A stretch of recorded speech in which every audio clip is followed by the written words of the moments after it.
శ్రీ సాయిబాబా జీవిత చరిత్ర 51వ అధ్యాయం. ఇదే చివరి అధ్యాయం. హిందూ హేమాడ్ పంత్ ఉపసంహార వాక్యాలు రాసెను. పీఠికతో విషయ సూచికనిచ్చినట్లు వాగ్దానము చేసెను. కానీ అది హేమాడ్ పంత్ కాగితంలో దొరకలేదు. కావున దాన్ని బాబా యొక్క గొప్ప భక్తుడకు బిఏ దేవు కూర్చున్నాడు. ప్రతి అధ్యాయ ప్రారంభమున దానిలోని అంశాలను ఇచ్చుటకే విషయ సూచిక అవసరం. కాబట్టి దీనినే తుది పలుకగా భావిద్దాం. ఈ అధ్యాయమును సవరించుటకు ప్రచురించుటకు పంపుసరికి దేవుగారికి ఇది పూర్తిగా వ్రాయినట్లు కనబడలేదు. అచ్చటచ్చ చేతి వ్రాతను పోల్చుకొనుటకు కష్టంగా ఉంది. కానీ అదంతయు ఉన్నది ఉన్నట్లుగా ప్రచురింపజేయవలసి వచ్చింది. అందు చెప్పిన ముఖ్య విషయములు ఈ అధ్యాయంలో క్లుప్తంగా చూద్దాం. సద్గురు సాయి యొక్క గొప్పతనం. శ్రీ సాయి సమర్థునికి సాష్టాంగ నమస్కారం చేసి వారి ఆశ్రయంను పొందుదాం. వారి జీవ జంతువుల యందున్న జీవము లేని వస్తువుల యందు కూడా వ్యాపించి ఉన్నారు. వారు స్తంభవ మొదలు పరబ్రహ్మ స్వరూపం వరకు కొండలు, ఇండ్లు, మేడలు, ఆకాశం మొదలగువాని అన్నిటి యందు వ్యాపించి ఉన్నారు. జీవరాశి అదంతటను కూడా వ్యాపించి ఉన్నారు. భక్తులందరూ వారికి సమానమే. వారికి మానవులు లేవు. వారికి ఇష్టమైనవి అయిష్టమైనవి లేవు. వారినే జ్ఞప్తి అందించుకుని వారి శరణ పొందినచో వారు మన కోరికలన్నిటినీ నెరవేర్చి మనం జీవిత పరమవాదిని పొందినట్లు చేసెదరు. ఈ సంసారం అనే మహాసముద్రమును దాటుట మహా కష్టం.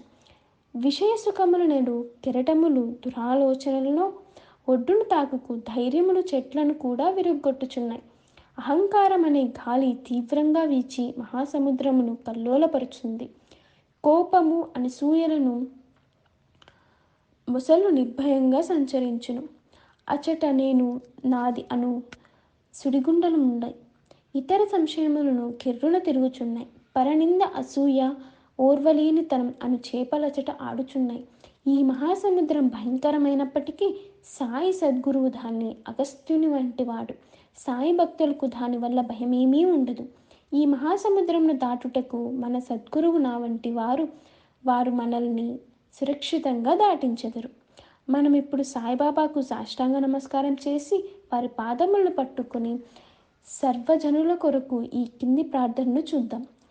మా మనస్సు అటునిటు సంచారము చేయకుండా ఉండు. నీవు తప్ప మరేమీ కోరుకుందు. ఈ సచ్చరిత్రము ప్రతి గృహమునందు ఉండుగాక. దీన్ని ప్రతినిత్యం పారాయణం చేసేదం గాక. ఎవరైతే దీన్ని నిత్యం పారాయణం చేసిదరో వారి ఆపదలు తొలగిపోతాయి. ఈ గ్రంథమును పారాయణ చేసినచో కలుగు ఫలితం గూర్చి కొంచెం చూద్దాం. పవిత్ర గోదావరి స్నానం చేసి షిరిడీలో సమాధిని దర్శించి సాయి సచ్చరిత్ర పారాయణం చేయుటకు ప్రారంభిద్దాం. నీవిట్లు చేసినచో నీకుండ ముప్పటేళ్ల కష్టాలు తొలగిపోతాయి. శ్రీ సాయి కథలను అలవోకగా విన్నను ఆధ్యాత్మిక జీవితమందు శ్రద్ధ కలుగుతుంది. ఇంకనూ ఈ చరిత్రమును ప్రేమతో పారాయణ చేయుచున్నచో నీ పాపములన్నీ నశిస్తాయి. జనన మరణములనే చక్రము నుండి తప్పించుకున్న వలనచో సాయి కథలను చదువు. వానిని ఎల్లప్పుడూ జ్ఞప్తి అందించుకొని వారి పాదములని ఆశ్రయింపు. వానినే భక్తితో పూజింపుము. సాయి కథలనే సముద్రంలో మునిగి వానిని ఇతరులకు చెప్పినచో అంతు కొత్త సంగతులను గ్రహించదు. వినువారిని పాపముల నుండి రక్షిస్తావు. శ్రీ సాయి సగుణ స్వరూపమని ధ్యానించినచో క్రమంగా నది విక్రమించి ఆత్మ సాక్షాత్కారమునకు దారి చూపును. ఆత్మ సాక్షాత్కారమును పొందుట బహు కష్టం. దానిని నీవు సాయి సగుణ స్వరూపము ద్వారా పోయినచో నీ ప్రగతి సులభమవుతుంది. భక్తుడు వారిని సర్వశరణ్యాగతి వేడినచో అతడు తాను అనుదానిది పోగొట్టుకొని నది సముద్రంలో కలిగినట్లు భగవంతునిలో ఐక్యమవుతాడు. మూడింటిలో అనగా జగత్స్వప్న సుఖ వ్యవస్థలో ఏదైనా ఒక్క అవస్థలో వారు యందు లీనమైనచో సంసార బంధము నుండి తప్పుకొందు. స్నానం చేసిన పిమ్మట ఎవరూ దీనిని భక్తి ప్రేమలతో పూర్తి నమ్మకంతో పారాయణం చేసి వారం రోజుల్లో ముగిద్దురో వారి ఆపదలన్నీ నశిస్తాయి. దీనిని పారాయణ చేసిన ధనము కోరినచో దాన్ని పొందవచ్చు. వర్తకుల వ్యాపారం వృద్ధవుతాయి. వారి భక్తి నమ్మకములపై ఫలం ఆధారపడి ఉంటుంది. ఈ రెండును లేనిచో ఎట్టి అనుభవం కలగదు. దీనిని గౌరవంతో పారాయణం చేసినచో శ్రీ సాయి ప్రీతి చెందుతుంది. నీ అజ్ఞానము పేదరికము నిర్మూలించి నీకు జ్ఞానం ధనం ఐశ్వర్యములు నసుగుతాయి. కేంద్రీకరించిన మనస్సుతో ప్రతిరోజు ఒక అధ్యాయమును పారాయణ చేసినచో అది అపరాధమానందము కలుగజేస్తుంది. ఎవరు హృదయమునందు తను శ్రేయస్సును కోరెదరో వారు దాన్ని జాగ్రత్తతో పారాయణ చేయవలెను. అప్పుడతడు శ్రీ సాయిని కృతజ్ఞతతో సంతసంతో జన్మ జన్మల వరకు మదిలో నుంచుకొనును.